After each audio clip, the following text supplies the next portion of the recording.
And welcome back to Wandering Through Wayne's World. Okay, so guys, you know my favorite topic is real estate. You know how much I love real estate. I told my story a million times. Well, with me is Brian Sharkey from Sharkey Real Estate. Yes. Hey. How you doing? I'll try to get that out early because so I don't make a mistake on names and stuff. You got it right, Wayne. Okay, so we're on the Treasure Coast. Where's your office? My office is in Stewart, just before the Roosevelt Bridge. On the north side or the south side? It's on the north side. Okay, because it's really interesting that Stewart comes across that bridge and it's on both sides. What do you specialize in? I specialize in residential real estate, and I also do some business consulting. Okay, so why did you choose real estate? I mean, how'd you get into it? Well, I was a personal trainer for about 25 years in the Northeast, just outside of New York City. And when I moved down here back in '04, I thought I needed to make a change, and I thought I was going to be a business broker exclusively. Got in the business in '04, '05. Of course, you know the residential market was extremely hot, and kind of the rest was history. I started working for a broker and picked up some traction there. It's interesting because when, you know, a lot of people that walk in the door here, I really have no clue about anything they do, and he has his realtor badge on, and it's always an interest to me because I love the topic and I love what realtors do. I think that people don't understand about real estate. I think they think that I can do it myself. Okay, why pay somebody? Mm-hmm. Their hands are always in the broker's pocket, and they don't realize that a realtor has certain talents and certain skills that you don't have. Not that you can't sell your house by yourself. Of course. But I can change my oil by myself, but I'm not doing it. Okay, you need a professional. Okay, so you get into real estate back in 2004 in that area. Mm-hmm. '05. Yeah. '05, and when did you open your own? I opened my own office in '09. I became a broker. How many salespeople do you have? How many associates? It's just myself. I have one assistant. I have independent contractors as part of my team to help provide the service. You know, it's interesting because there are offices that have hundreds of licenses, mm-hmm. and I look at that like a flea market that has the person that cleans your glasses or your jewelry, and then they put another person that does the exact same thing in the place, and they put another person because they don't care about how many people are there, but the pie is only so big of people that want it done, and you hurt everybody else by having too many. I've always worked by referrals and very high touch with my customers, so it hasn't been a volume thing for me. And my focus is always customer satisfaction because I work by the referrals that I get from the past business. What kind of properties? I mean, do you do all kinds of properties? You do high-end properties? You do waterfront properties? Luxury? I do quite a gamut of it. I do a lot of high-end. I got most of my experience by doing short sales, which became very low-end. That taught me all the dangers, all the pitfalls and problems of the transaction. Quite frankly, that's what made me really good. Okay, right. Well, what I do. In anything, it's the mistakes you make, it's the things that go wrong that get you to be an expert. It's not the things that go right. Correct. Because I talk about the fantasy market. And when the fantasy market started, everybody who was a garbage man, a librarian, planted tomatoes, became a realtor. And they worked at 40% to make 100% of the money. When that bubble burst, okay, they didn't want to work at 100% to make 100% of the money. So they became social media gurus, coaches, and everything else. Real estate is always going to be real estate. It's very cyclical. And you know, people are complaining, oh, I'm upside down in my house. You're not upside down in your house. Today you're upside down in your house. But you live in it, you got a roof over your head. In a year, 2 years, it'll catch up again. And people shouldn't be scared of where they're in and where their finances go. Let me ask you a question. What are people buying today? People are trying to right size. You know, over the last 4 or 5 years with the market, people are in the wrong size home. Mm-hmm. You know, maybe you have a parent that's moving in with you or a newborn, and the home just isn't the right size. You have the wrong amount of bedrooms and bathrooms. So I'm finding that a lot of people are trying to make that shift. And of course, a lot of people are, despite the recent windstorm, coming down to Florida for the weather. It's beautiful weather here. You know, it goes the other way too. You had 3 kids, 2 are off to college, you left 1 kid, you have 5 bedrooms. What do you do? What do you need them for? You know, my mom's 85 and we just moved her out of her 2-bedroom condo and put her in an assisted living where she has her own 1-room apartment. She didn't need it. All she had was a full stuff. Nobody went there. You really need to know where you should be, and that makes it right. And right, on the other side of the coin, you bring your mom to live with you. Mm-hmm. Okay, you got 3 bedrooms, 2 kids. Now you put the 2 kids together and put her. That's a very, very difficult scenario to deal with. Are people, because the mortgage industry took a hit and made it very, very difficult for a while, and I know that they've eased up restrictions. I want to buy a house. I come to you. What should I bring with me when I come to you?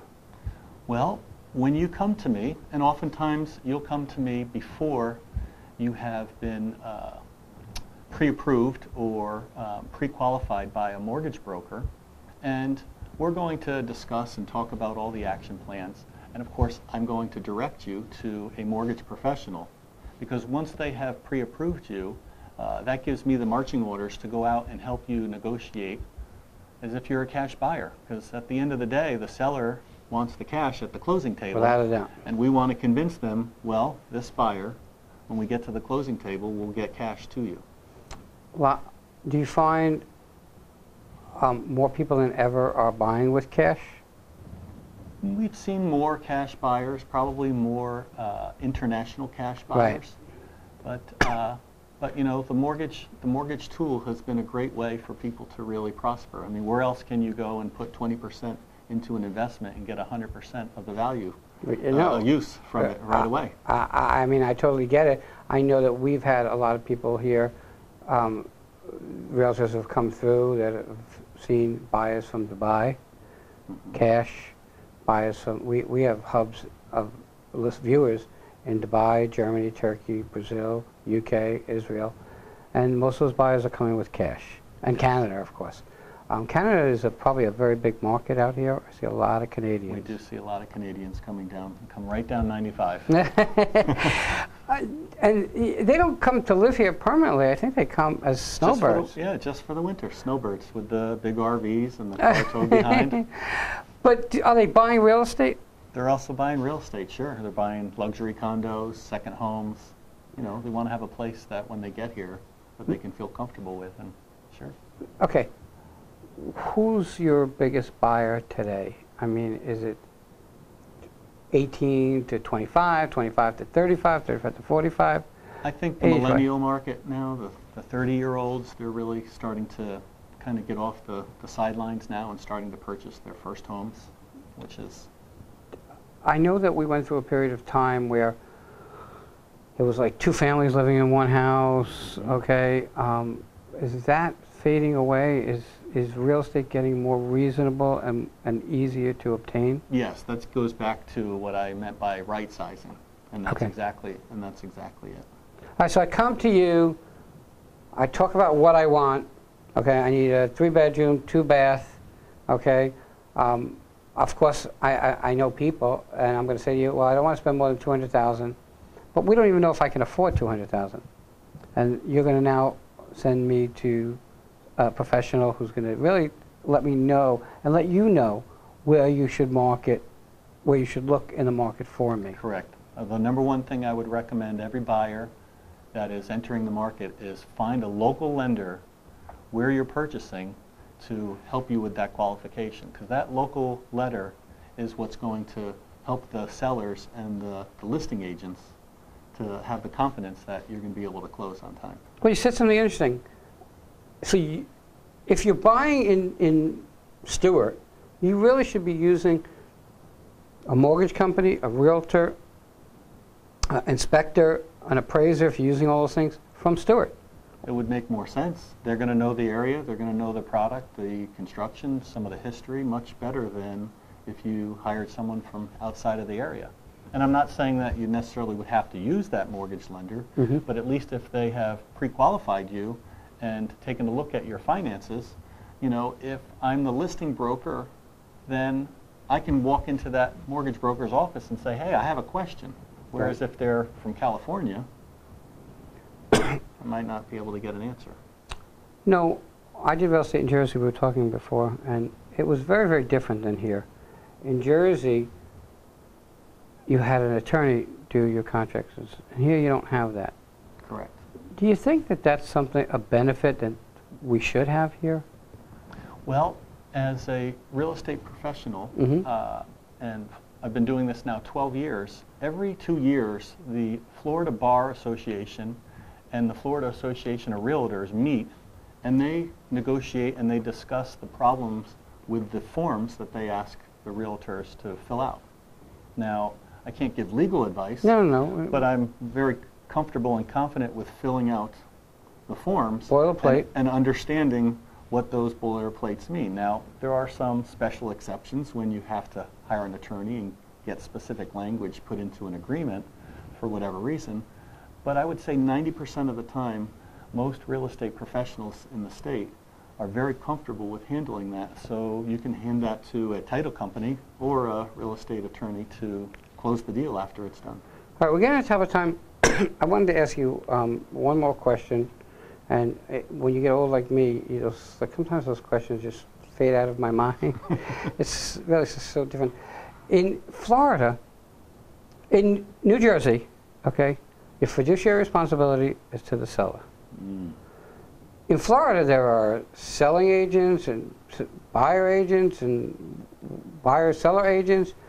How does that kind of fit in? There are 3 ways that a broker or real estate agent can represent you in the state of Florida. And it's very important to know all 3 of them and the benefits and, of course, the challenges with each. Can I go through them for you? Yeah, absolutely. This is important to get out there. The first one, which most people don't recognize, if you walked into an open house, let's say, and the listing broker has opened the home, and you come in as a buyer, they are going to immediately tell you that here's a notification, I am not representing you. There's no brokerage relationship here. I'll be happy to help you fill out the forms, but I'm not representing you or your interests. So if you happen to divulge something that might be beneficial to the seller, it might expose you a bit. Right, okay. Most transactions in the state of Florida are done as what we call a transaction broker. And in layman's terms, probably the best way I could describe it, you think of us as referees. Okay. We want to make sure that everybody is been disclosed what needs to be disclosed. And of course, if you're focused on customer satisfaction, whether it's the buyer or the seller, regardless of what side, both brokers are going to make sure that everybody has been addressed all of their concerns. And that is what's called a transaction broker. When you start getting into high volume or high value homes or properties, oftentimes they will be a single agent. And a single agent is as if I'm representing you. So if you say, Brian, I want you to sign on and be a single agent for me, and I go over and tell the buyer, let's say you're selling, and I tell the buyer something that obligates you, you're obligated to it. On the same token, you know, I have more duties to you as well. Right. You know, in my life in real estate, the responsibility is to close the deal at something that becomes, for lack of a better word, a win-win. Okay? Yes, sure, if the house is 150 and the person is willing to spend 146, the seller is willing to sell at 145, okay? It doesn't matter if the person pays 146 because they're going to be happy with that. That's in their mind. The problem is that people want to steal everything on one side, on the buyer side. On the seller side, the problem is that, oh my God, I remember my kid falling in that corner. Right. When I started in residential, I said I did it for 6 months, I almost had a pencil in my eye. It was because I went to a home and the woman said, I don't like those curtains. the curtains don't stay. They don't stay. Right. Okay? Paint, curtains, you really need to get past that. And the last question I'm going to ask you before we let you go is, if I'm selling a house, what's the most important thing I should do to prepare this house for sale? Oh, well, there's an expression, cleanliness is next to godliness. Right. I would say that would be a number one. But Wayne, I wanted to say that because as a listing broker, and that's really one of my fortes, there's three things when I come to your home and we talk about. And the first is the price. And of course, every agent and broker that lists a property, they go in and of course, oh my goodness, if the seller doesn't like the price I give them, that's the end of it. Right. I don't focus necessarily on just that. I focus on three things because the price is important, Right. but also too the timing. And we talked before about people right-sizing their homes. So if you have to buy and sell, that's where my expertise comes in, because selling the home at the right price on the right day is what really helps you. And that leads me to my third point, which is alleviating the heartache and the stress of the transaction. So always knowing what's going to come next for you has been very helpful for my customers. You know, I tell people, well, they're going to list a house, but they're already buying the other house. Every month that your house sits empty, okay, because you don't want to come down in price, costs you, I'm just going to pick an arbitrary, $1,000.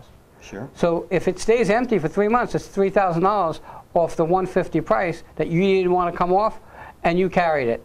Not only did you carry it, but it stayed vacant, and that's never good. A vacant home is never good. I like to start with the end in mind. So Okay. Wayne, you're going to sell the house for roughly this price. You're going to buy the next house for roughly that price, which will leave you this much money in your pocket when all is said and done. So if I can focus on the end in mind, then when we start, we can be successful. How do people get in touch with you, Brian? They can visit my website Okay. at www.sharkeyre.com, or you can call my office at 772-261-8888. Said everybody, you can never go wrong with real estate if you buy it with a realtor and you tell them what the facts are. They'll make sure that the whole thing comes out the way it is. If you think you can do it by yourself, I'm not saying you can't, but you'll come out so much ahead if you use a professional. You wouldn't do your own brain surgery. Just know that. With that, Brian, I want to thank you for so coming much, on. Wayne. Everybody, have a great day. We'll be right back.